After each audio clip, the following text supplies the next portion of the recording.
வணக்கம் நண்பா நண்பி, எல்லாரும் எப்படி இருக்கீங்க? டெத் கேமோட அடுத்த எபிசோட் தான் இன்னைக்கு நம்ம பார்க்க போறோம். இந்த ஸ்டோரி முழுக்க முழுக்க என்னோட கற்பனையால நாரேட் பண்ணுது. ஸோ இந்த ஸ்டோரி எல்லாரும் வெறும் கற்பனை கதையை மட்டும் பாருங்க. இப்போ வாங்க நம்ம வீடியோக்குள்ள போலாம். ஓப்பனிங் சீன்ல லாஸ்ட் எபிசோட்ல முடிச்ச அந்த சீன் தான் போகுது. கடைசி கேள்விக்கான பதில அவங்களால கண்டுபிடிக்கவே முடியல. அப்போ நம்ம மதியம் கொடுக்கப்பட்ட அந்த இமேஜ் அண்ட் கொடுக்கப்பட்ட கொஷினை அகைன் ஒரு வாட்டி படிக்க ஆரம்பிக்கிறான். அந்த சமயம் டைம் ஓடிக்கிட்டே இருக்கு. கொடுக்கப்பட்ட 5 நிமிஷத்துல 4 நிமிஷம் முடிஞ்சு போயிருது. அதை பார்த்தாங்க எல்லாருமே ஷாக் ஆக சடனா நம்ம மதியம் ராகவ் சைடு தள்ளி ஏதோ ஒரு ஆன்சரை என்டர் பண்றா. எஸ், அது ரைட்னு வருது. கொடுக்கப்பட்ட டைம் அந்த சமயம் முடிய போகுது. உடனே அங்க இருந்து எல்லாருமே வேகமா அந்த ரூமுக்குள்ள போயிட்டு டோரை சாத்திடுறாங்க. டைமும் முடிஞ்சு போயிருது. அண்ட் இந்த கேம்ல அவங்களும் வின் பண்ணிடுறாங்க. இப்போ அவங்க மாடியில இருக்காங்க. அவங்கள மாதிரியே இன்னொரு டீம் இந்த கேம்ல வின் பண்ணி அந்த மாடிக்கு வந்திருக்காங்க. அந்த இடத்துல அந்த கேம்ல பார்ட்டிசிபேட் பண்ணது மொத்தம் 5 டீம். அதுல 3 டீம் எலிமினேட் ஆகி வெறும் 2 டீம் மட்டும் தான் அந்த மாடியில இருக்காங்க. அதை பார்த்து அங்க இருந்து எல்லாருமே ஷாக் ஆக அந்த ஸ்கேரி பொண்ணும் அந்த பிளேஸ்க்கு வரா. அப்ப அங்க இருந்தவங்க கிட்ட வாழ்த்துக்கள், அடுத்த கேமையும் நீங்க வின் பண்ணிட்டீங்க, லெவல் 2வையும் நீங்க கம்ப்ளீட் பண்ணிட்டீங்க. பட் இன்னும் கேம் முடியல. லெவல் 3க்கான கேம் இப்போதான் ஸ்டார்ட் ஆக போகுது. லெவல் 3க்கான டைம் ஜஸ்ட் 30 மினிட்ஸ், அதாவது அரை மணி நேரம் மட்டும்தான். அந்த அரை மணி நேரத்துக்குள்ள நீங்க இந்த பில்டிங்கை விட்டு வெளியில போயாகணும். அப்படி யார் வெளியில போறீங்களோ அவங்க இந்த லெவல் 3ஐயும் கம்ப்ளீட் பண்ணிருவீங்க அண்ட் கேமும் க்ளோஸ் ஆகும். ஒருவேளை கொடுக்கப்பட்ட 30 நிமிஷத்துக்குள்ள இந்த பில்டிங்கை விட்டு யாராவது வெளியில போகாம இருந்தாங்க அப்படின்னா அவங்க எலிமினேட் ஆவாங்க. ஸோ உங்களுக்கான டைம் ஸ்டார்ட் ஆக போகுது. ஆல் தி பெஸ்ட் அப்படின்ற மாதிரிலாம் சொல்லிட்டு அந்த ஸ்கேரி பொண்ணும் அந்த இடத்துல மறைஞ்சு போயிடுறா. அவ மறைஞ்ச அடுத்த நிமிஷம் அந்த இடத்துல டைமர் ஆன் ஆகுது. அதை பார்த்து வந்து எல்லாருமே ஷாக் ஆயிட்டு உடனே அந்த பில்டிங்கை விட்டு வெளியில போகணுங்கிறதுக்காக எந்த வழியா வந்தாங்களோ அதே வழியா ரிட்டர்ன் திரும்பி போறாங்க. அதை பார்த்து நம்ம ராகவ் அந்த இடத்துல விஷவாயு இல்லையா அப்படின்ற மாதிரி கேட்க உள்ள பொண்ணு எல்லாரும் பயந்து போய் அகைன் வெளியில வந்துடுறாங்க. அப்போ நம்ம மதி அந்த ரூம்ல விஷவாயு இல்ல அப்படின்ற மாதிரி சொல்லதான் நம்ம ராகவ் ஏதோ ஒண்ணு நோட் பண்றான். ஃபர்ஸ்ட் நம்ம வந்த பில்டிங்கே இது கிடையாது அப்படின்ற மாதிரி சொல்ல அங்கிருந்து எல்லாருமே ரொம்ப ஷாக் ஆகுறாங்க. அதே சமயம் பயப்படவும் ஆரம்பிக்கிறாங்க. அப்ப நம்ம சரத், அது எப்படி நீ அவ்வளவு உறுதியா சொல்ற, இதை வச்சுதான் அப்படின்ற மாதிரி அங்க இருந்த ஒரு பூத்தொட்டிய காட்டுறாரு. அதை பார்த்து அங்க இருந்து எல்லாருமே அந்த செடியை திரும்பி பாக்குறாங்க. அப்ப நம்ம ராகவும் லாஸ்ட் கேமுக்கான ஆன்சரை போட்டு நாம இந்த மாடிக்கு வந்தப்போ நான் இந்த இடத்துல பார்த்தேன், இங்க இருந்தது வேற ஒரு செடி. அந்த பொண்ணு வந்து எப்போ அடுத்த கேமை சொல்லிட்டு மறைஞ்சு போனாலோ அப்போ திரும்பி பாக்குற இந்த இடத்துல பூச்செடி மாறி இருக்கு. சோ அதை வச்சுதான் சொல்ற இந்த பில்டிங்கே வேற ஒரு பில்டிங்னு அப்படின்ற மாதிரி சொல்ல நம்ம மதியம், அப்படின்னா ஒவ்வொரு கேமுக்கும் லொகேஷன் சேஞ்ச் ஆகிக்கிட்டே இருக்கு அப்படித்தானே அப்படின்ற மாதிரி கேட்க அங்க இருந்தவங்களும் ஏதோ ஒண்ணு ஃபர்ஸ்ட் நம்ம இந்த இடத்த விட்டு வெளியில போவோம் அப்படின்ற மாதிரி அகைன் அவங்க அந்த பில்டிங் விட்டு கீழே இறங்கணுங்கிறதுக்காக வந்த வழியில திரும்ப போக ஆரம்பிக்கிறாங்க.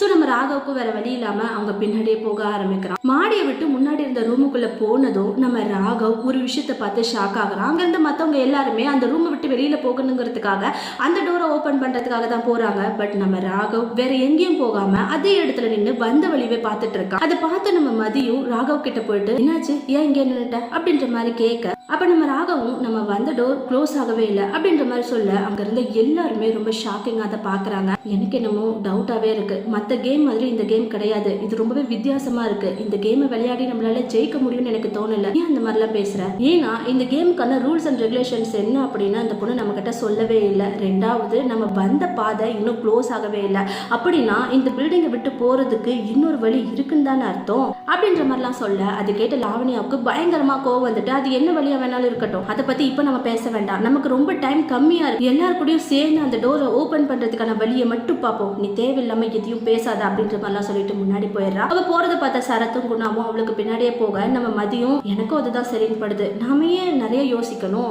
எல்லாரும் எதை பண்றாங்களோ அதையே பண்ணிட்டு சீக்கிரமா இங்க இருந்து தப்பிக்கிற வழியை பார்க்கலாம் அப்படின்ற மாதிரி சொல்ல இப்ப எல்லாருமே அந்த ரூமை விட்டு வெளியில போறதுக்கான டோரை ஓபன் பண்றதுக்கு ட்ரை பண்ணுவாங்க. பட் அந்த டோர் லாக் ஆயிருக்கும், அதை திறக்கவும் முடியாது, அதை உடைக்கவும் முடியாது. அவங்களுக்கு என்ன பண்றதுனே புரியல, ஏன்னா அதுக்கான சாவி அங்க இல்ல. எல்லாருமா சேர்ந்து அந்த டோரை உடைக்க ட்ரை பண்ணுவாங்க. பட் அப்பயுமே அவங்களால முடியாது. அதை பார்த்து நம்ம ராகவ் எதையோ யோசிக்க ஆரம்பிக்கிறான். உடனே அங்க இருந்தவங்களை ஸ்டாப் பண்ணிட்டு, நீங்க என்னதான் ட்ரை பண்ணாலும் இந்த டோரை உடைக்கவோ இல்ல திறக்கவோ முடியாது, அப்புறம் என்னதான் பண்றது, எப்படிதான் இந்த டோரை ஓபன் பண்றது, சாவி, இந்த டோருக்கு கண்டிப்பா சாவி இருக்கும், அந்த சாவி இந்த ரூம்ல தான் எங்கேயோ இருக்கணும், அதை ஃபர்ஸ்ட் நம்ம தேடுவோம் அப்படின்ற மாதிரி சொல்ல அங்க இருந்து எல்லாருமே அந்த ரூமை ஒன்ஸ் பாக்குறாங்க. பட் அந்த ரூம் ரொம்பவே கிளீனா இருக்கு, சின்ன அட்டைப்பட்டி கூட அந்த ரூம்ல இல்ல. சோ அந்த சாவி அப்படி எங்க தான் வச்சிருக்க போறாங்க, கண்டிப்பா இந்த ரூம்ல அந்த சாவி இருக்கிறதுக்கான வாய்ப்பே இல்லைன்னு தாங்க எல்லாருமே நினைச்சாங்க. அப்ப நம்ம ராகவும் கண்டிப்பா அந்த சாவி இந்த ரூமுக்குள்ளதான் இருக்கு, இந்த செவத்துக்குள்ளதான் எங்கேயோ ஒரு இடத்துல இருக்கணும், முதல்ல செவத்தை நல்லா செக் பண்ணுங்க அப்படின்ற மாதிரி சொல்ல அங்க இருந்தவங்களும் வேற வழி இல்லாம அந்த செவத்தை ஃபுல்லா செக் பண்ணி பாக்குறாங்க. அப்போ மாடியில இருந்து ஒரு டோர் வழியா உள்ள வந்திருப்பாங்க இல்லையா, அந்த டோருக்கு பக்கத்துல ஒரு சின்ன இடத்துல ஏதோ பட்டன் மாதிரி இருக்கு. அங்க இருந்த ஒரு நபரும் அந்த பட்டனை கிளிக் பண்றான். அப்போ அந்த இடத்துல ஒரு பெட்டி மாதிரி ஒன்று ஓப்பன் ஆகுது, அதுக்குள்ளதான் அந்த சாவி இருக்கு. ஸோ அவனுமே அந்த சாவியை எடுத்துட்டு வந்து அந்த டோரை ஓப்பன் பண்றான், வெளியில போறான். அங்க ஒரு ஸ்டெப் இருக்கு, ஸ்டெப்பை விட்டு இறங்குறாங்க. அண்ட் அகைன் அந்த இடத்துல ஒரு டோர் இருக்கு. அவங்களும் போயிட்டு அந்த டோரை ஓப்பன் பண்றாங்க. பட் அந்த டோர் வந்து க்ளோஸ் ஆகல, லாக்கும் ஆகல. ஸோ இவங்களும் உள்ள போறாங்க. போனதுமே ரொம்ப ஷாக் ஆயிடுறாங்க. ஏன்னா டோரை ஓப்பன் பண்ணதும் ஏதாவது ரூம் தான் இருக்கும் அப்படின்னு நினைச்சிட்டு இருந்த அவங்களுக்கு ரொம்ப பெரிய ஏமாற்றமா இருந்தது. ஏன்னா அந்த இடத்துல ரொம்ப நீளமா ஸ்டெப்ஸ் போயிட்டு இருந்தது. ஸோ கண்ணு கட்டுற தூரம் வரைக்கும் அடுத்த ரூமை வந்து அவங்களால பார்க்கவே முடியல. அதே சமயம் அந்த பில்டிங்ல எத்தனை ஃப்ளோர் இருக்குன்னு கூட அவங்களுக்கு தெரியல. பட் அவங்க அந்த படிக்கட்டுல இறங்கலான்னு முடிவு பண்றாங்க. பட் நம்ம ராகவுக்கு ஏதோ தப்பாவே இருக்கு. உடனே அங்க இருந்து அவங்களை ஸ்டாப் பண்ணி, நமக்கு டைம் ரொம்ப கம்மியா இருக்கு, இந்த சமயத்துல நம்மளால இந்த படிக்கட்டை இறங்கவும் முடியாது, பக்கத்துல ஏதாவது ரூம் இருந்தாலும் அங்க போயிட்டு அடுத்த டோருக்கான சாவியையும் நம்மளால தேட முடியாது. ஸோ நம்ம டைமை கீப் அப் பண்ணணும், நம்ம வேற ஏதாவது யோசிக்கலாம். உனக்கு வேற ஏதாவது வழி தெரியுமா, இங்க இருந்து வெளியில போறதுக்கு ஏதாவது ஐடியா வச்சிருக்கியா, இல்ல கண்டுபிடிக்கணும் அப்படின்னா நீ இங்கே இருந்து கண்டுபிடி, நாங்க கிளம்புறோம் அப்படின்ற மாதிரி அங்க இருந்தவங்களும் அங்க இருந்து கிளம்ப ஆரம்பிக்கிறாங்க. பட் நம்ம மதியம் ராகவும் அங்க இருந்து போகாம ராகவ் கூடவே இருக்கான். ஸோ சரத் அண்ட் குணாவும் ராகவ் சொல்றதுதான் சரின்னு நினைச்சு அவன் கூடயே இருக்காங்க. பட் லாவண்யாவுக்கு ராகவ் சொல்ற வார்த்தை மேல சுத்தமா நம்பிக்கையே இல்லை.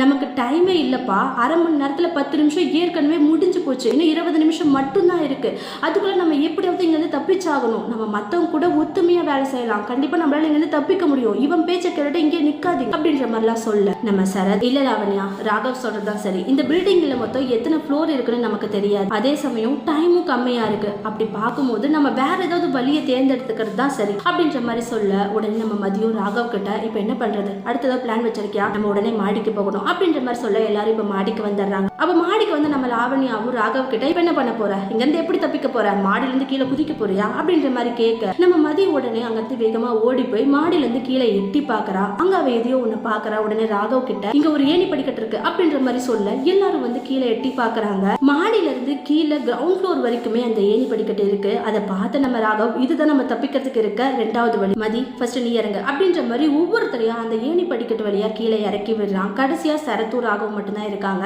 அப்ப ராகவும் சரத் நீ ஃபர்ஸ்ட் இறங்க அப்படின்ற மாதிரி சரத்தை இறக்கி விட்டுட்டு அங்க இருந்து எங்கேயோ கிளம்புறான். அதை பார்த்து சரத் சத்தமா ராகவ் எங்க போற அப்படின்ற மாதிரி கேட்க அவனும் நான் போய் மத்தவங்களை கூட்டிட்டு வரேன், அதுக்குள்ள நீ அவங்கள பத்திரமா கீழே இறக்கி விட்டுற அப்படின்ற மாதிரி சொல்லிட்டு வேகமா மத்தவங்க இருக்கிற அந்த இடத்துக்கு போறாங்க. இப்போ வரைக்கும் அங்க இருந்த எல்லாருமே அந்த ஸ்டெப்ஸ்ல தான் இறங்கிட்டு இருக்காங்க. அதை பார்த்து நம்ம ராகவும் ரொம்ப சத்தமா கத்த ஆரம்பிக்கிறான். வெளியில போறதுக்கு வேற ஒரு வழி இருக்கு, சீக்கிரம் வாங்க அப்படின்ற மாதிரி சொல்ல அங்க இறங்கிட்டு இருந்தவங்களும் வேற எதை பத்தியும் யோசிக்காம ராகவுக்கு பின்னாடி வர ஆரம்பிக்கிறாங்க. அப்ப ராகவும் மத்தவங்களை அந்த ஏணி படிக்கட்டுல இறக்கி விட்டுட்டு கடைசியா தான் அவனுமே இறங்குறான். கொடுக்கப்பட்ட 30 நிமிஷத்துல 25 நிமிஷம் முடிஞ்சு போயிருது. எல்லாருமே இறங்கிட்டு இருக்காங்க. முதல்ல இறங்க ஆரம்பிச்சா நம்ம மதி அண்ட் ராமர் அப்புறம் சரத் அவங்க எல்லாருமே கீழே இறங்கி தப்பிச்சிடுறாங்க. அண்ட் அவங்க இந்த கேம்ல இருந்துமே வின் பண்ணிடுறாங்க. இப்போ ராகவ் கூட இருந்த மற்றவங்களும் தான் அந்த பில்டிங்கை விட்டு வெளியில போயாகணும். டைம் போய்கிட்டே இருக்கு. கொடுக்கப்பட்ட 30 நிமிஷத்துல 28 நிமிஷம் முடிஞ்சு போயிருது. அந்த சமயம் திடீர்னு அந்த பில்டிங் ஆட ஆரம்பிக்குது. அங்க எல்லாருமே ஷாக் ஆயிடுறாங்க. ஏன்னா அந்த பில்டிங்குள்ள அங்கங்கன்னு நிறைய பாம்ஸ் ஃபிக்ஸ் பண்ணப்பட்டிருக்கு. ஸோ டைம் முடிய ஒவ்வொரு பாமா பிளாஸ்ட் ஆகிட்டே இருக்கும். ஸோ அந்த மாதிரி தான் ஒவ்வொரு பாமா பிளாஸ்ட் ஆகிட்டே இருக்கு. டைமும் முடிய போகிற அந்த சமயத்தில் ஒட்டு மொத்தமாக பாம் வெடிக்க போகுது. இவங்க எப்படி தப்பிக்க போகிறாங்க, இதை பற்றி அடுத்த எபிசோடில் நம்ம பார்க்கலாம். உங்களுக்கு இந்த ஸ்டோரி பிடிச்சா லைக் பண்ணுங்க, ரொம்ப பிடிச்சா ஷேர் பண்ணுங்க, ரொம்ப பிடிச்சா சப்ஸ்கிரைப் பண்ணி பக்கத்தில் இருக்க பெல் ஐகானை கிளிக் பண்ண மறந்துடாதீங்க. தேங்க்யூ.